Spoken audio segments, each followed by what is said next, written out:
Patiently, we waited in the dark.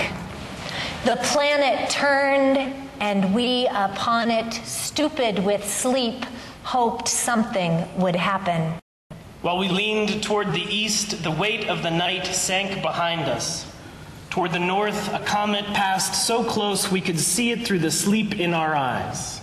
And then dawn flung itself up, swirling with clouds and color and birdsong. Look, this is our world for another day.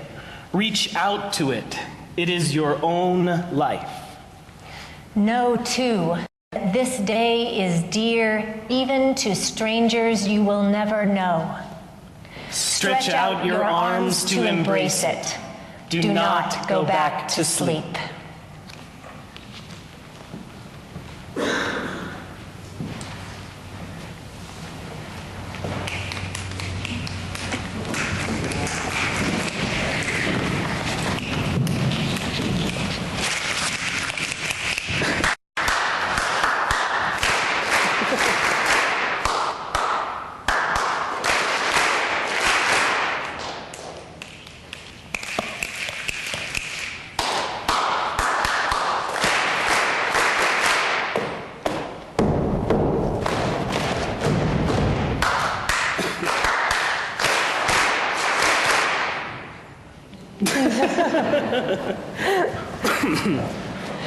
And welcome everyone to the Unitarian Universalist Church of Berkeley.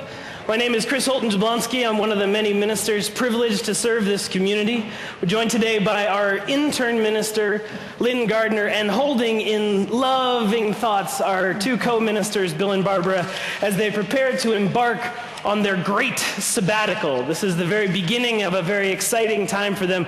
We have a little handbook about their sabbatical for all those who still have questions and want to follow them. There's a little handbook outside the office.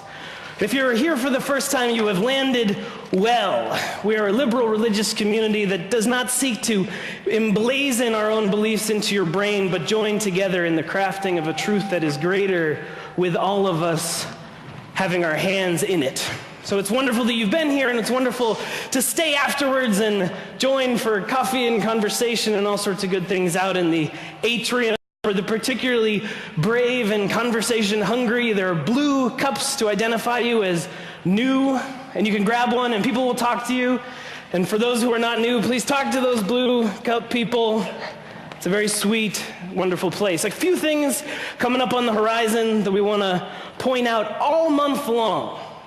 This congregation has a long and proud relationship with this great institution called Read Aloud. Read Aloud brings volunteers to schools and pairs people up one-on-one with kids, and the volunteers read to the kids, and they're looking for books and money, particularly books from kindergarten through second grade. And for many people, sometimes for these kids, this is the first book they ever own as their own. So really take some time, find some books, find some wonderful, beautiful, amazing books that touched your heart, your kids' hearts, and bring them in. There's going to be a table set up in the atrium, and you can also find out about the program. Lots of our congregants have done it, and it's really great, and you should be one of them also. The printed order of service is not deceased, it is only on hiatus. We have our holidays get a little crazy, and so we decided this year, as is the custom in our 9 o'clock service, we're just going to have it projected. So we're going to all work through it together, and it'll be back next week, so don't worry about it. Those of you whose fingers are books with paper, so if your fingers are hungry for it, you can just rub the paper pages of the book. And then coming up in the near future, we have an inaugural ball. It's a fundraiser for Green for All, which is a wonderful organization. Van Jones, who came and talked to many of us and inspired us, it's an organization that he works with. And the Friday before the inauguration, Friday, January 16th, from 6 o'clock on around 10 o'clock, we're going to have a ball, and we're going to have it especially for little people to get all dressed up, and we'll have little like circly dances. It'll be very cute. I'm already planning on bringing my little man, as you can see, but do come, buy tickets. It's to support this really amazing work happening right here in our midst. And then the week after that, on the 24th, there's a Paul Kivel workshop on uprooting racism. So that's going to be wonderful as well. And you should come to that. And you'll learn more about it coming in. And do we greet? In a minute. Yeah. Hold those greetings for just a moment until after this poem by Mary Oliver. Actually, the greetings will be after a couple of our speakers. So for those who have never been able to come to one of our decade services, today's service is brought to you by 10 different decades of life. And each are responding to a question at the end of this poem by Mary Oliver. Who made the world? Who made the swan and the black bear? Who made the grasshopper?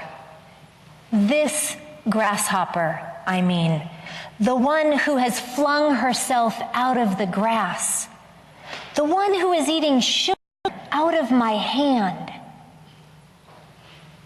who is moving her jaws back and forth instead of up and down, who is gazing around with her enormous and complicated eyes. Now she lifts her pale forearms and thoroughly washes her face. Now she snaps her wings open and floats away. I don't know exactly what a prayer is. I do know how to pay attention, how to kneel down, how to fall down in the grass, how to be idle and blessed, how to stroll through the fields, which is what I have been doing all day. Tell me, what else should I have done? Does everything die at last and too soon? Tell me, what is it you plan to do with your one wild and precious life?